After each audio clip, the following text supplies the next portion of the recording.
तमाम लोग धर्म और कर्म पर बहुत ज़्यादा विश्वास करते हैं, खासकर तब जब हम किसी विपत्ति या किसी परेशानी में फंसे होते हैं।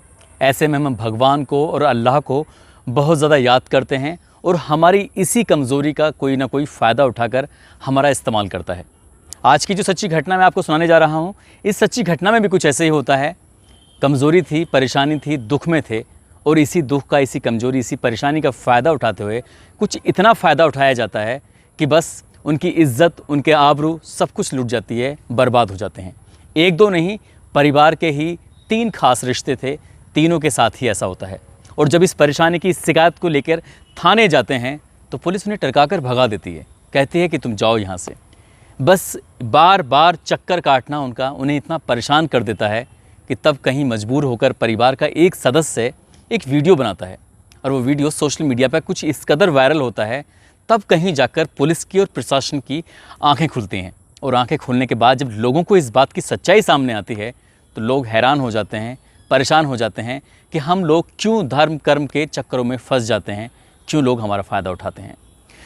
आदाब, नमस्कार, सत श्री अकाल। मैं उस्मान सैफ़ी। आज की जो सच्ची घटना मैं आपको सुनाने जा रहा हूँ, ये सच्ची घटना है उत्तर प्रदेश का एक ज़िला है गोरखपुर और इसी ज़िले का एक थाना लगता है कैंपियरगंज। दरअसल इसी कैंपियरगंज थाने का एक गांव है मछली वाला गांव। इसी इलाके की ये सच्ची घटना है। दरअसल एक महिला गांव के ही एक तांत्रिक के पास गई थी। वहां पर बहुत सारी भीड़ लगी हुई थी। पहले से ही महिलाएं, आदमी, जिसकी जो दिक्कतें थी, परेशानी थी धर्म और कर्म से संबंधित, वो सभी आकर अपनी उस परेशानी का हल ढूंढने के लिए उस तांत्रिक बाबा के पास थे। जैसे ही उस महिला का नंबर आता है तो उस महिला से तांत्रिक ने कुछ देखते ही अपनी आंखें बड़ी बड़ी कर लीं और बड़ी बड़ी करते हुए कहा कि तुम्हारा इलाज मैं नहीं कर सकता, तुम तो बहुत बड़े संकट में हो, बहुत बड़ी परेशानी में हो, विपदा में हो। वो कहती है, महाराज क्या बात है, क्या परेशानी है, कुछ तो देख लीजिए, घर में बहुत बड़ी संकट आया हुआ है, आर्थिक संकट। ऐसा लग रहा है कि बीमारी ने बिल्कुल घर पकड़ लिया है, बीमारी घर छोड़ने का नाम ही नहीं ले रही है। जब ये बात महिला उस तांत्रिक की तरफ बता रही थी, तांत्रिक ने साइकोलॉजिकल उस महिला के चेहरे को पढ़ लिया था कि ये महिला वाकई बहुत ज़्यादा परेशान है। और जब इस तांत्रिक ने उस महिला से कहा कि तुम्हारा इलाज तो हो जाएगा लेकिन पैसे बहुत ज़्यादा लगेंगे, शायद तुम खर्च नहीं कर सकती। जब ये बात महिला के कानों तक पहुंचती है तो महिला कहती है, हम तो पहले से ही बहुत ज़्यादा टूटे हुए हैं, बहुत ज़्यादा बिखरे हुए हैं, आखिरकार हम करें तो क्या करें। तब वो कहता है कि ठीक है, तुम्हारे पैसे कुछ कम हो जाएंगे, समस्या भी कम हो जाएगी, मैं कोशिश करता हूँ, तुम्हें फिर आना होगा। उस महिला को दोबारा बुलाया जाता है, उससे बातचीत की जाती है, उसका विश्वास जीता जाता है और उसे समझाया जाता है कि कुछ पैसे तुम्हें खर्च करने पड़ेंगे और पूजा होगी। और पूजा के लिए तुम्हें कुछ सामग्री, कुछ चीज़ें हैं जो एकत्र करनी हैं, या तो तुम लेके आओ सामग्री को या फिर मुझे पैसे दो, मैं सामग्री का इंतज़ाम करता हूँ। ठीक वैसे ही हो रहा था जैसा तांत्रिक बता रहा था। पैसे का इंतज़ाम हो जाता है, सामग्री का इंतज़ाम हो जाता है और दिन और तारीख भी मुकर्रर कर दी जाती है। तारीख जब दी जाती है तो साथ ही दिया जाता है समय, और समय दिया जाता है रात के ठीक 12 बजे। जंगल में एक पीपल का पेड़ था, उस पीपल के पेड़ के नीचे तुम्हें बिल्कुल अकेले पहुंचना है। वहां कोई भी नहीं होना चाहिए, घर का, परिवार का कोई भी सदस्य नहीं होना चाहिए। तुम आओगी तभी उसके बाद आगे की पूजा पाठ शुरू की जाएगी। महाराज जी यानी कि बाबा जी पहले से ही बैठे हुए थे, तांत्रिक जी, और तांत्रिक जी ने उस पेड़ के नीचे बैठकर पूरी अपना पूजा पाठ का इंतज़ाम कर रखा था। वो महिला बताए हुए निर्धारित समय पर पहुंच जाती है और पूजा पाठ शुरू हो जाती है। पूजा पाठ जैसे ही शुरू होती है, इसी बीच में उसमें थोड़ा सा प्रसाद निकालता है और प्रसाद निकाल कर उस महिला के दोनों हाथों पर रख देता है। दोनों हाथों पर रखने के बाद वो महिला से कहता है कि धीरे से इस प्रसाद को खाओ। ठीक वो वैसे ही करती है, क्योंकि बहुत ज़्यादा डरी हुई थी। परिवार में जो संकट, परिवार में जो मुसीबतें आई हुई थीं, जैसे वो प्रसाद खाती है, कुछ ही क्षणों बाद उसे पता नहीं था कि वो कहाँ हैं, जंगल में हैं या घर में हैं या उसके साथ क्या हो रहा है। कुछ घंटों के बाद जब उसकी आंखें खुलती हैं तब उसे पता चलता है कि कुछ उसके साथ शायद गलत हुआ है। यहाँ पर बात ख़त्म नहीं होती है। वो उसे समझाता है, कहता है कि तुम्हें कुछ ऐसा भारीपन सा महसूस होगा, ऐसा लगेगा जैसे तुम्हारा शरीर थक रहा है, ऐसा लगेगा जैसे तुम्हारे साथ किसी ने कुछ गलत किया है। जब ये बात उसको, महिला को समझाई जाती है तो उसकी समझ में आती है, क्योंकि वो अभी तक तांत्रिक पर विश्वास कर रही थी। अगली बार फिर तांत्रिक के पास जाती है, यानी कि कुछ टाइम के बाद, तो वो इस बार अकेली नहीं थी, बल्कि अगली बार उसके साथ उसकी जेठानी भी साथ आई थी। सामूहिक परिवार के साथ जो दिक्कतें थीं, परेशानी थी, इसलिए परिवार का हर एक सदस्य चाहता था कि इन परेशानियों से निजात मिल सके, इनसे छुटकारा मिल सके। जब जेठानी साथ में आती है तो देवरानी से कहीं ज़्यादा खूबसूरत जेठानी थी, और तांत्रिक उसको देखने के बाद कहा कि देवरानी पर इतनी मुसीबत नहीं है जितनी मुसीबत जेठानी के ऊपर है। ये बात जेठानी के समझ में आ जाती है, क्योंकि तांत्रिक के बताने का जो तरीका था वो कुछ ऐसे ही था जिसको सुनने के बाद शायद कोई भी अच्छे से अच्छा व्यक्ति उसकी बातों में प्रभावित हो जाए और उसकी तरफ सम्मोहित हो जाए, उसकी तरफ ऐसा लगे जैसे कि ये जो कह रहा है किसी बात नहीं मानी तो शायद संकट और ज़्यादा आ जाएगा। ऐसा ही होता है जैसे देवरानी के साथ होता है। उसको भी टाइम दिया जाता है और टाइम देने के बाद उसको भी उसी पीपल के पेड़ के नीचे बुलाया जाता है ठीक रात के 12 बजे, और पूजा पाठ शुरू होती है। जेठानी आती है और जेठानी के आने के बाद उसके साथ भी वो वही करता है और उसके साथ उससे ज़्यादा हरकतें करता है। उसके शरीर के एक एक कपड़े को उतार कर उसके साथ वो दुष्कर्म जैसी घटना को अंजाम देता है, और जब तक वो थक नहीं जाता, जब तक वो उसके साथ ऐसे ही करता रहता है। फिर बात यहीं पर ख़त्म नहीं होती। वो महिलाएं अपने घर जाती हैं, लेकिन एक दूसरे की जो समस्या हो चुकी है उसके बारे में उन्होंने जिक्र नहीं किया था। सिर्फ वो बातें कर रही थीं तो इस बात की कि घर में जो समस्या है, घर में जो संकट आया हुआ है, इस संकट से कैसे उबरा जाए। अभी तक ये 2 थीं।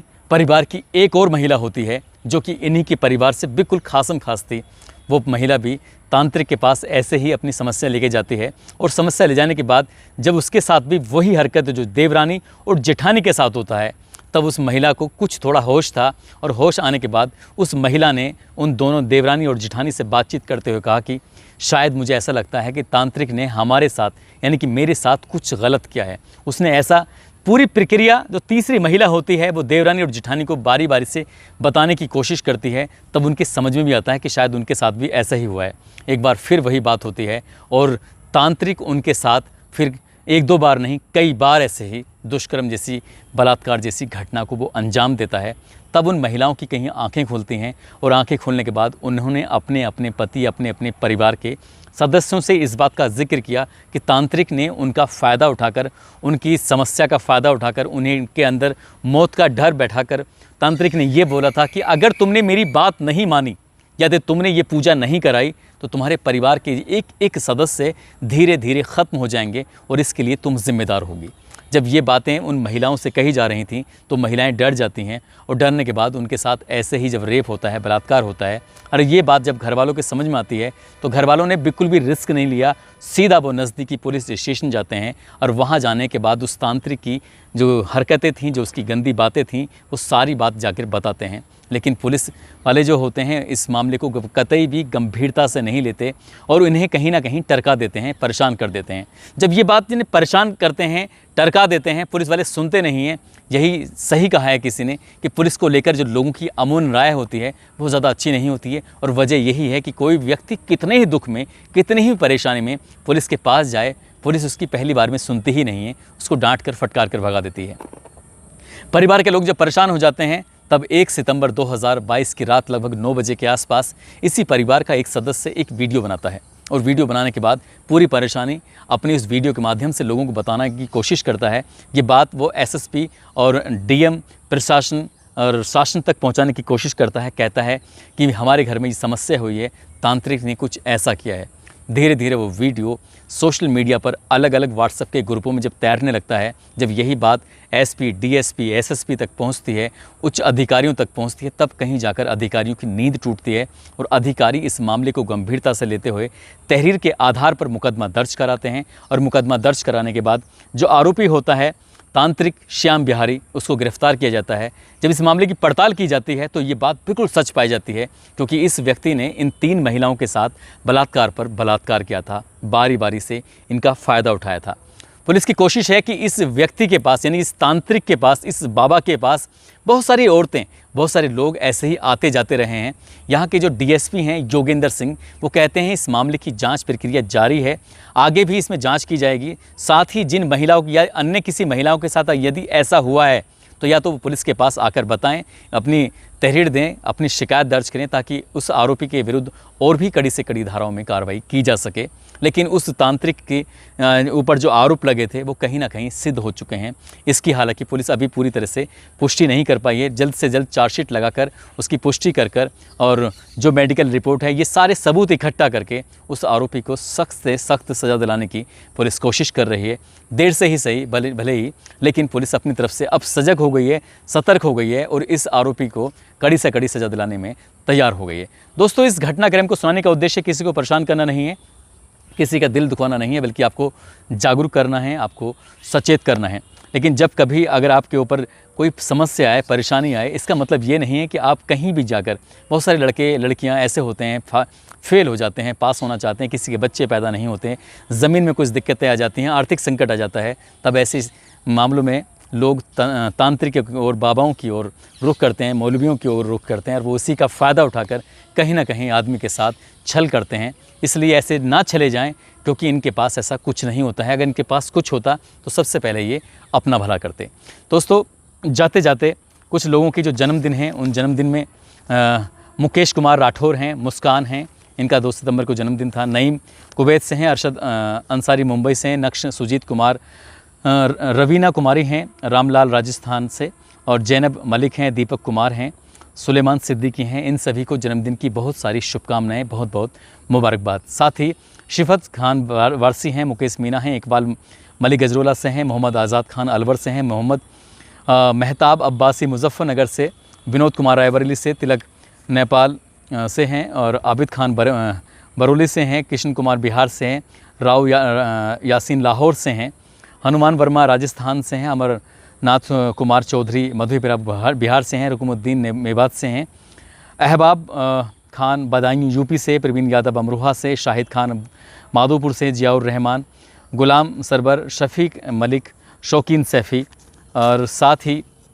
नासिर बद्दन हैं रियाद सऊदी अरब से, साहुन खान हैं, मोहम्मद शादाब हैं, रमेश, दीपक कुमार, प्रकाश, अवधेश चौपाल दरभंगा बिहार से, राजकुमार मौर्य बिजनौर यूपी से, दीपक भारती मुंबई से, अख्तर अली रामपुर से, मोहम्मद आफ्ताब बिहार से, राजू यादव बिहार से, दिव्या देवी, फ़खरू मंसूरी, रवि, राधेश्याम नायक, हाशिम सैफ़ी, राजा शुक्ला इलाहाबाद प्रयागराज से, मोहम्मद जिशान सीतापुर से, ओम प्रकाश कुमार, अरविंद कुमार मुजफ्फरनगर से, मुकेश कुमार महाराष्ट्र से, सजाद भाटी कामरा बुलंदशहर से, master Javed JKRN academy Shyam Bihar, Harshali Rathore, Meena RJL golf, Mohammad Moin Maharashtra से हैं, अनीस अंसारी, अरमान अली अब्बासी।